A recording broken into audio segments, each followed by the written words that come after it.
महायुति विजय निर्धार सभा को लाभ हुआ है। हम सभी भाग्यशाली महसूस करते हैं और आपको साभार नमन करते हैं। मुंबई वासियों की ओर से मैं मानसी आपका हार्दिक स्वागत करती हूं। हम सब मोदी का परिवार तालियों की गूंज के साथ इस पल को सजाएंगे। भारत माता के सुपूत 500 साल पुरानी जंजीरों को तोड़कर प्रभु श्री राम के भव्य मंदिर का सपना साकार करने वाले, भारत को विश्व का सबसे विकसित राष्ट्र बनाने की नींव रखने वाले, विश्व के सबसे बड़े लोकतंत्र के सबसे यशस्वी लोकप्रिय प्रधानमंत्री आज की तारीख में करोड़ों लोगों के जीवन में बुनियादी परिवर्तन लाने वाले, विकास की गंगा भारत के घर घर में पहुंचाने वाले, आधुनिक युग के भगीरथ, देश की आशाओं की उम्मीद जिनके मजबूत आश्वासक कंधों पर टिकी हुई है।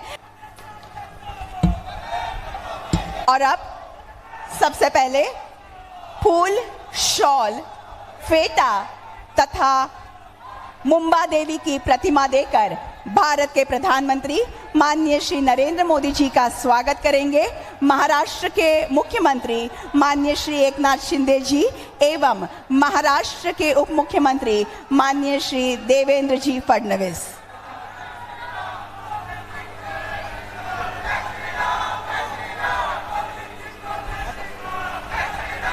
महाराष्ट्र का महावस्त्र ये पैठनी और पैठनी का ये फेटा पारंपरिक रूप से शॉल देकर आदर का प्रतीक, स्वागत एवं सम्मान, साथ ही इन फूलों का प्रेम का प्रतीक स्वीकार किया गया है। मुंबई की आराध्य देवता मुंबा देवी की, मुंबा देवी की। और अब स्वागत सम्मान की श्रृंखला में अगली कड़ी तुलजापुर की भवानी माता की प्रतिमा देंगे माननीय श्री देवेंद्र जी फडणवीस एवं एडवोकेट आशीष शेलार जी।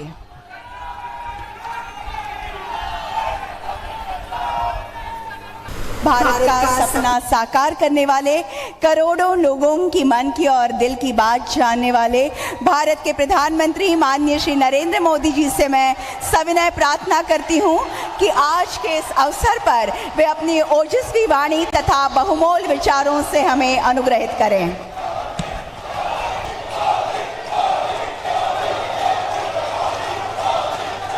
भारत माता की, भारत माता की, भारत माता की जय भवानी, जय भवानी। मुंबईकर बंधू आणि भगिनींनो, माझा तुम्हाला नमस्कार, राम राम, जय श्री राम। मैं सिद्धि विनायक, मुंबा देवी और महालक्ष्मी के चरणों में प्रणाम करता हूं। आज क्रांति गुरु लहूजी वस्ताद साल्वे जी की जयंती भी है। मैं मुंबई की धरती से लहूजी वस्ताद साल्वे जी को महाराष्ट्र की धरती के महान स्वतंत्रता सेनानियों को श्रद्धापूर्वक नमन करता हूं। साथियों, आज महाराष्ट्र में इस चुनाव की ये मेरी आखिरी जनसभा है। मैंने इस दौरान पूरे महाराष्ट्र का दौरा किया है। विदर्भ, मराठवाड़ा, पश्चिम महाराष्ट्र, उत्तर महाराष्ट्र, कोंकण, हर क्षेत्र के लोगों से मेरा संवाद हुआ और अब मैं आमची मुंबई में हूं।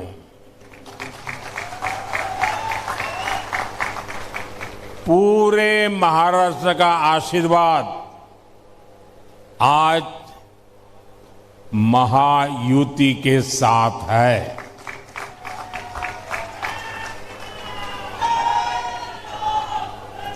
आज हर और एक ही आवाज है, भाजपा महायुति आहे तर गती आहे, महाराष्ट्राची प्रगती आहे। साथियों, महाराष्ट्र की धरती से हर युग में नए चिंतन की नई धाराएं निकली है।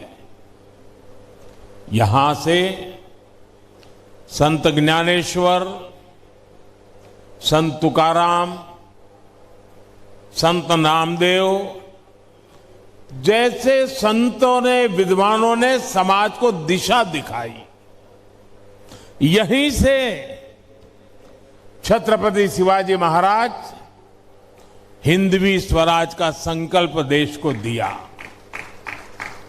लोकमान्य तिलक और गोखले जी जैसी महान हस्तियों ने देशभक्ति की अलग जगाई।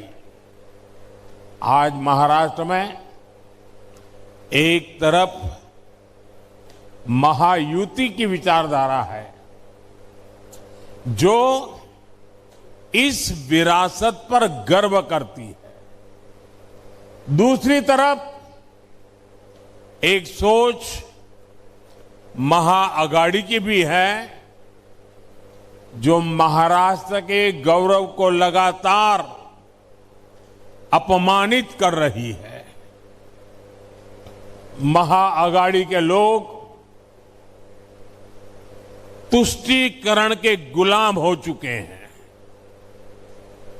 ये वो अगाड़ी है जो राम मंदिर का विरोध करते हैं।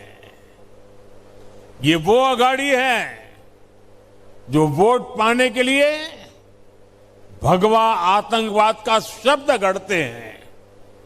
ये वो अगाड़ी है जो आए दिन वीर सावरकर का अपमान करते हैं। ये वो अगाड़ी है जो कश्मीर में 370 की वापसी के लिए प्रस्ताव पारित करते हैं। ये कश्मीर में बाबा साहब आंबेडकर का संविधान लागू करने का विरोध करते हैं।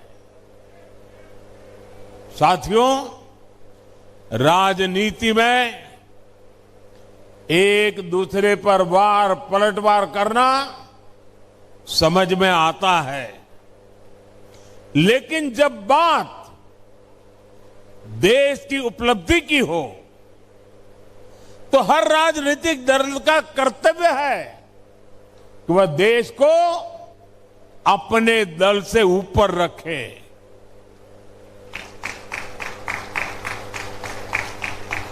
भाजपा का, महायुति का ये मंत्र है, ये नीति है, ये हमारी वृत्ति भी है, प्रवृत्ति भी है। लेकिन अघाड़ी वालों के लिए देश से ऊपर उनका दल है। जब भारत आगे बढ़ता है तो अघाड़ी वालों को तकलीफ होती है। भारत की हर उपलब्धि पर अघाड़ी वाले सवाल उठाते हैं। यही लोग हैं जिन्होंने दशकों तक मराठी भाषा को अभिजात भाषा का दर्जा नहीं दिया, और जब हमने मराठी भाषा को ये सम्मान दिया तो इन्हें सांप सूंघ जाता है। इसलिए आपको महाअघाड़ी वालों की राजनीति से, उनके इरादों से बहुत सावधान रहना है। साथियों, मुंबई सपनों का शहर है, तो महायुति सपनों को सिद्ध करने वाला गठबंधन है। देश का गरीब, मध्यम वर्ग और सामान्य मानवी, जिसे दशकों तक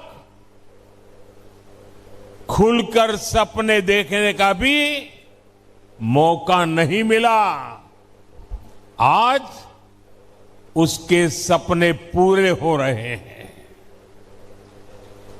हमारी सरकार ने स्टार्टअप इंडिया अभियान शुरू किया। आज मुंबई में बड़ी संख्या में स्टार्टअप आ रहे हैं। वो गरीब जिसे पहली बार पीएम आवास योजना में पक्का घर मिला है, वो मिडिल क्लास जिसे कम ब्याज पर होम लोन मिल रहा है, रेरा कानूनों के बाद जिसे पूरे जीवन की कमाई गंवाने का डर अब खत्म हो चुका है, वो आज अपने भविष्य को लेकर निश्चिंत हुआ है। आप मुंबई के रेहड़ी पटरी वालों पर नजर डालिए।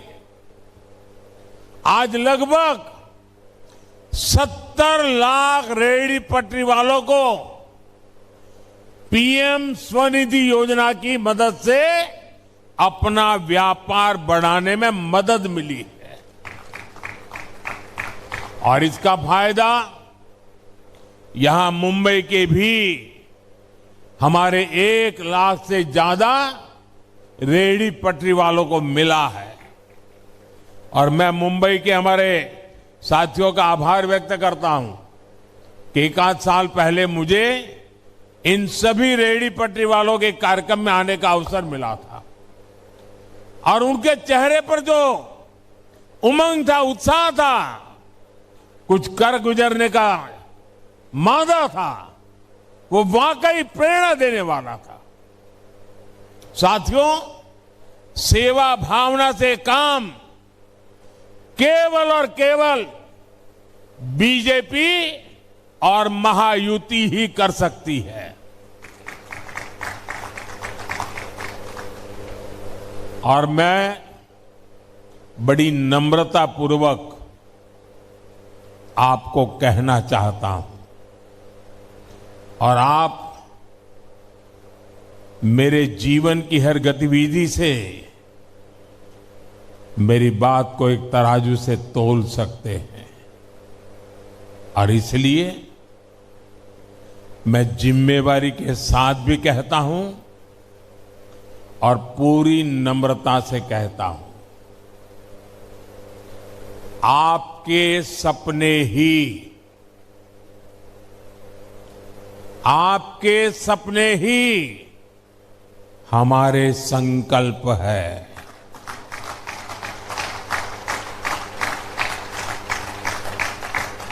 मोदी आपके सपनों को जीता है, आपके सपनों के लिए जागता है, और उन्हें पूरा करने के लिए जी जान से मेहनत की गारंटी देता है।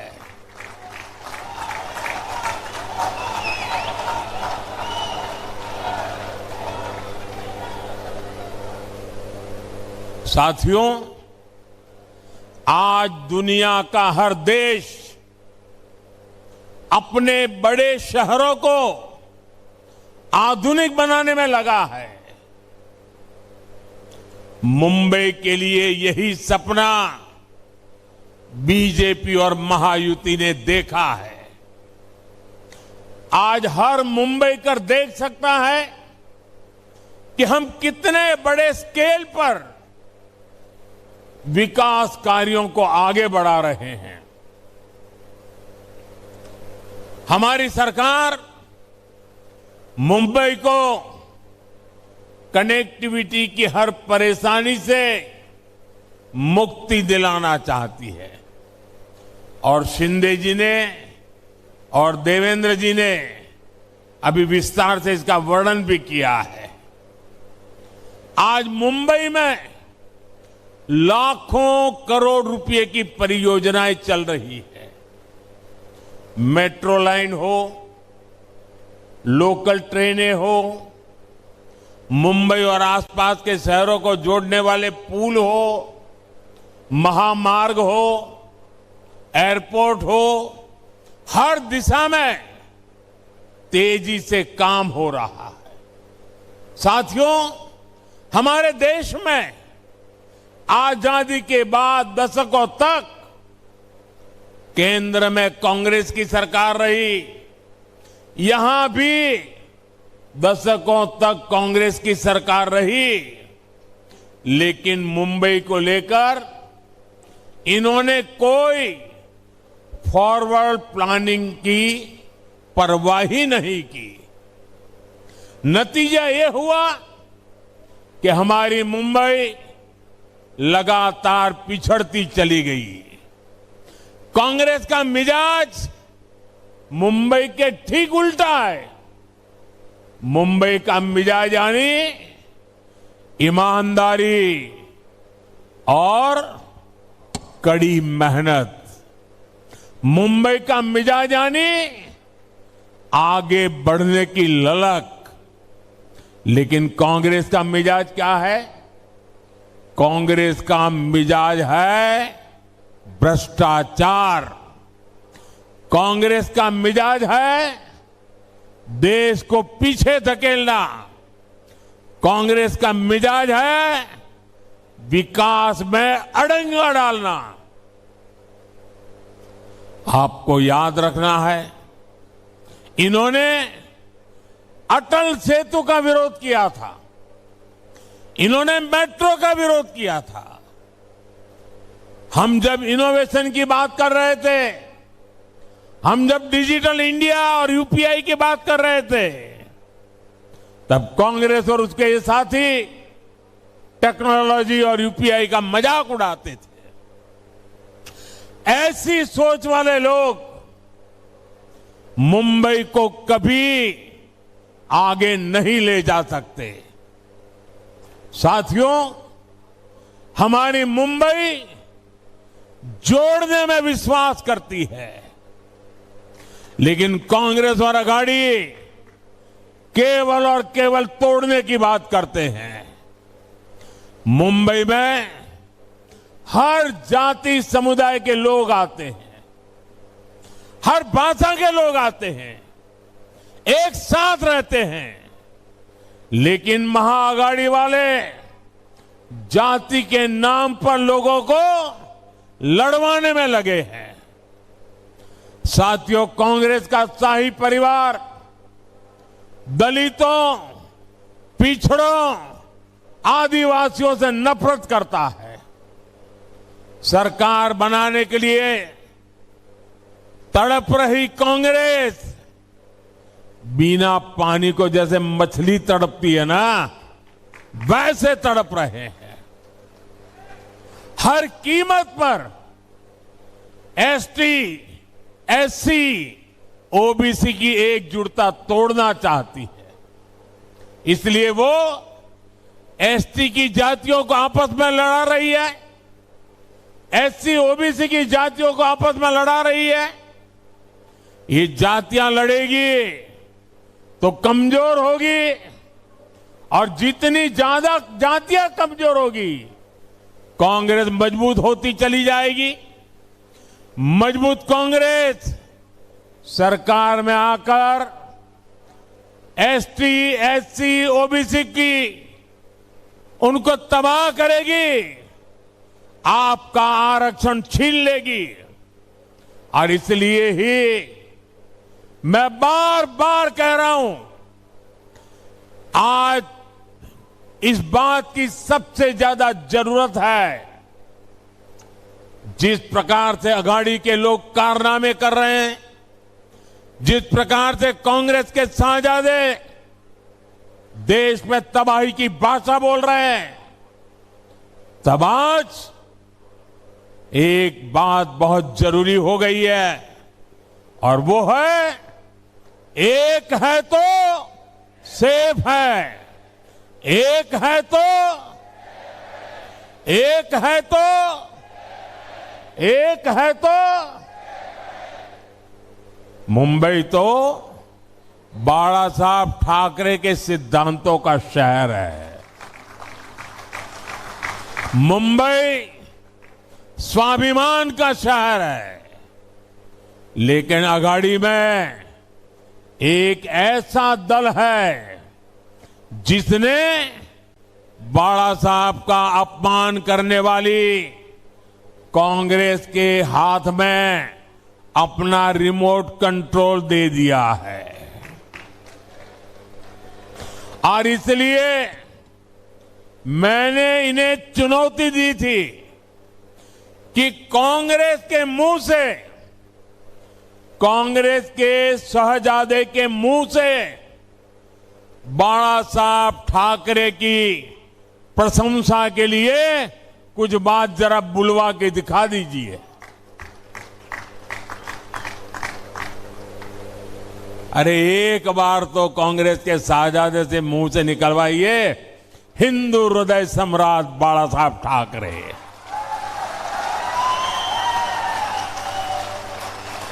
और जिस दिन आप इतना करवा लोगे ना, आपको सचमुच में अच्छी नींद आएगी, कभी अस्पताल नहीं जाना पड़ेगा। बाला साहब के आशीर्वाद मिलेंगे। आज तक ये लोग कांग्रेस से, कांग्रेस के शाहजादे से बाला साहब ठाकरे की प्रशंसा नहीं करवा पाए हैं। और यही अघाड़ी वालों की सच्चाई है। वीर सावरकर को गालियां देने वालों को भी ये लोग गले लगाते घूम रहे हैं। साथियों, मुंबई शहर ने लंबे समय तक आतंकवाद की पीड़ा झेली है। आतंकवाद से मिले जख्मों को यहां के लोग अब भी भूले नहीं हैं। एक समय था जब हर कोई यहां बसों में, ट्रेन में, लोकल में डर डर के चलता था। लोग सोचते थे कि आज अपने परिवार से मिल पाएंगे या नहीं, घर लौट पाएंगे या नहीं, अनहोनी की आशंका लगी रहती थी। लेकिन बीते वर्षों में लोगों के मन में सुरक्षा का भाव आया है। यही पुलिस थी, यही सुरक्षा एजेंसियां थी, यही सरकार थी, यही फाइलें थी। लेकिन तब सरकार और थी, आज मोदी है।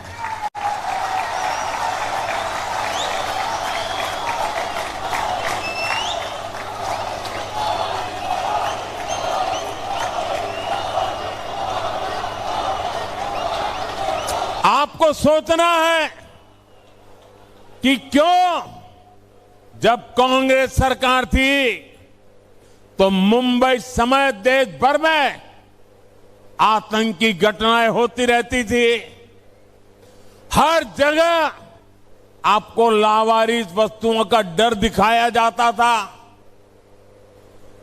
बस में, ट्रेन में बैठते ही सूचना आती थी कि कोई लावारिस बैग तो नहीं पड़ी है, कहीं कुकर तो नजर नहीं आ रहा है, कहीं टिफिन बॉक्स तो नजर नहीं आ रहा है। अगर दिखता है तो तुरंत पुलिस को जानकारी दीजिए, ऐसा कहा जाता था। अब ये सब बंद हो गया कि नहीं हो गया? ये सब गया कि नहीं गया? आज देश में मोदी की सरकार है, आतंक के आकाओं को पता है, अगाड़ी वालों को हो या ना हो, भारत के खिलाफ कुछ किया, मुंबई के खिलाफ कुछ किया, तो मोदी पाताल में भी उन्हें छोड़ेगा नहीं।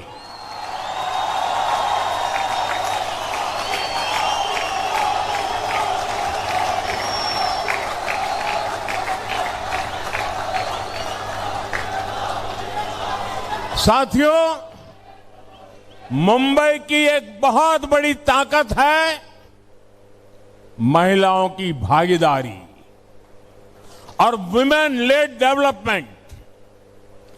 देश के दूसरे शहरों में भी मुंबई की मिसाल दी जाती है। आज स्टार्टअप्स को लीड करने से लेकर ड्रोन दीदी की भूमिका निभाने तक महाराष्ट्र की महिलाएं देश को दिशा दिखा रही है। महाराष्ट्र में 27,000 से ज्यादा स्टार्टअप्स, जिनमें से अनेकों स्टार्टअप का नेतृत्व महिलाएं कर रही है, हमारी माताएं, बहनें, बेटियां कर रही है।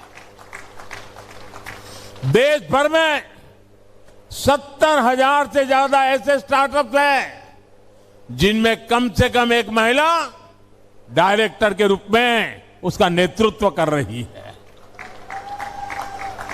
महिला नेतृत्व वाले कई स्टार्टअप्स मुंबई बेस्ड हैं। ये महिलाएं बड़ी संख्या में रोजगार के अवसर तैयार कर रही है। महायुति सरकार की माझी लाड़की बहन योजना का लाभ बड़ी संख्या में मुंबई की माताओं बहनों को भी मिला है। पीएम आवास योजना के तहत जो घर मिले हैं, उनमें से अधिकतर घर भी महिला सदस्य के नाम पर है। इससे महिलाओं के सामाजिक आर्थिक सशक्तिकरण में तेजी आई है। साथियों, मुझे पता है मुंबई का जोश कभी ठंडा नहीं पड़ता और मुंबईकर अपनी जिम्मेदारी पूरी जी जान से निभाते हैं। और इसलिए 20 तारीख को रिकॉर्ड मतदान की जिम्मेदारी मैं आप सब मेरे साथियों को देकर के जाता हूं।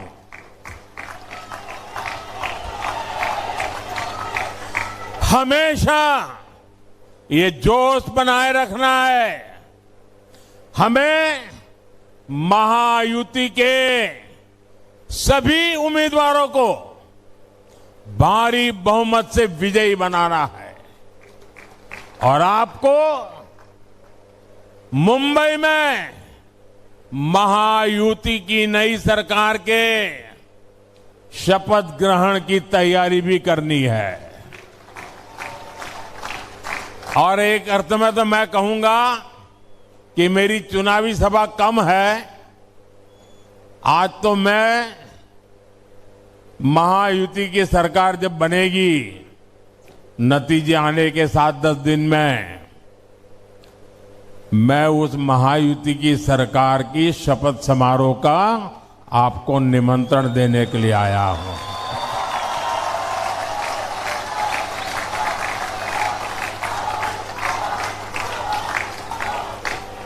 साथियों, मैंने इस बार झारखंड का चुनाव भी देखा है, महाराष्ट्र का चुनाव भी देखा है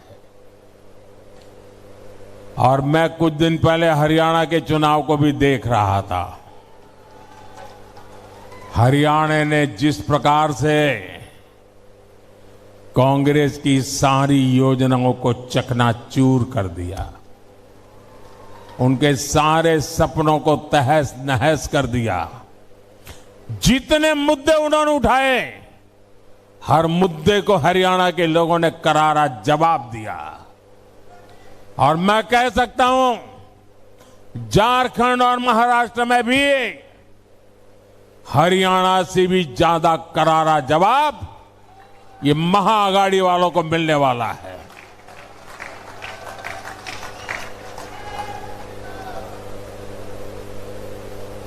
झूठ लंबे समय तक जिंदा नहीं रह सकता और देश की जनता ने हर झूठ को जमीन में गाड़ देने का तय कर लिया है।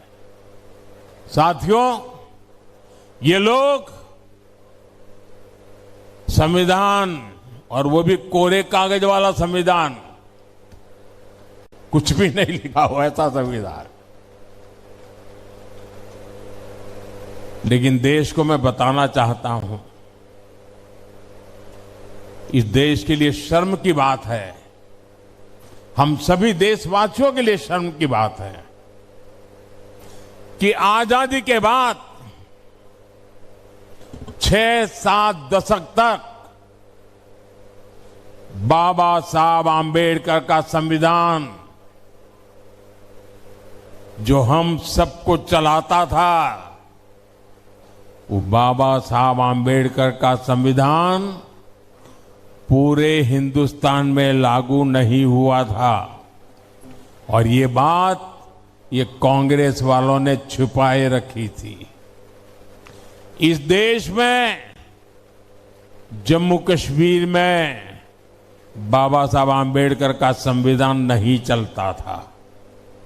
वहां विधान अलग था, वहां प्रधान अलग था और वहां का निशान भी, झंडा भी अलग था। 6-6, 7-7 दशक तक बाबा साहब का अपमान इन्होंने किया था। 370 की ऐसी दीवार खड़ी कर दी थी कि बाबा साहब आंबेडकर का संविधान जम्मू कश्मीर में घुस ही नहीं सकता था। जब आपने मोदी को सेवा का अवसर दिया, ये 370 को हमने जमीन में गाड़ दिया है।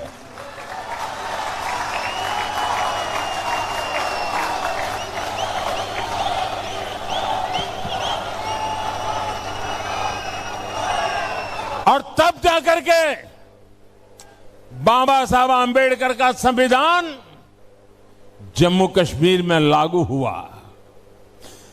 आप हैरान हो जाएंगे, जम्मू कश्मीर में हाई कोर्ट का जज अगर महाराष्ट्र से गया होगा तो भी, आंध्र से गया होगा तो भी, तमिलनाडु से गया होगा तो भी, जम्मू कश्मीर में हाई कोर्ट का जज भारत के संविधान पर शपथ नहीं लेता था, वो जम्मू कश्मीर के विधान के आधार पर शपथ लेता था।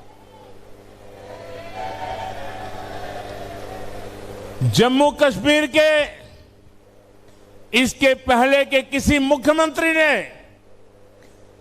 भारत के संविधान की शपथ नहीं ली है। देशवासियों,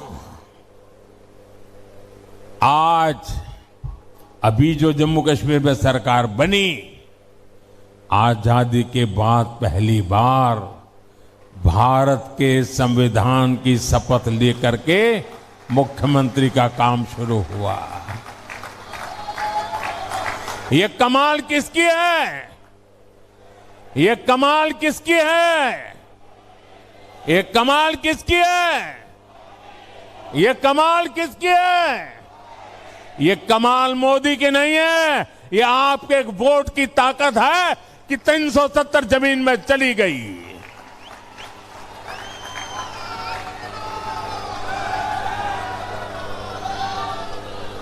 और इसलिए आपके वोट की ताकत को समझ के फिर से एक बार मुझे महाराष्ट्र की सेवा करने का मौका दीजिए। मुझे आपके सपनों के लिए जी जान से जुटने का अवसर दीजिए। और इसलिए मुझे महायुति का साथ चाहिए। आपके सपने पूरे करने के लिए महाराष्ट्र में महायुति की सरकार चाहिए, ताकि मैं बिना कोई रोक टोक आपकी सेवा करता रहूं। इसीलिए मैं आज आपसे आशीर्वाद मांगने आया हूं, महायुति के लिए आशीर्वाद मांगने आया हूं। मेरे इन सभी साथियों के लिए आपका आशीर्वाद मांगने आया हूं। मेरे साथ बोलिए, भारत माता की, भारत माता की, भारत माता की। बहुत बहुत धन्यवाद।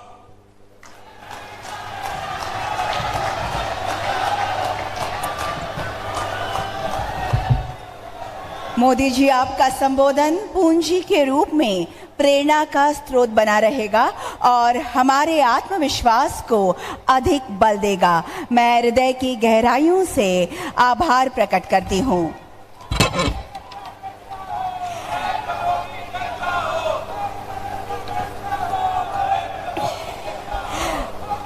देवी और सज्जनों, महायुति है तो गति है, मुंबई महाराष्ट्र की प्रगति है।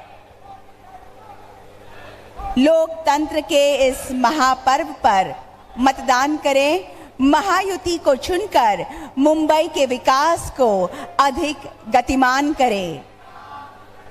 भविष्य सुरक्षित करने वाली सरकार, जनता का निर्धार, महायुति सरकार।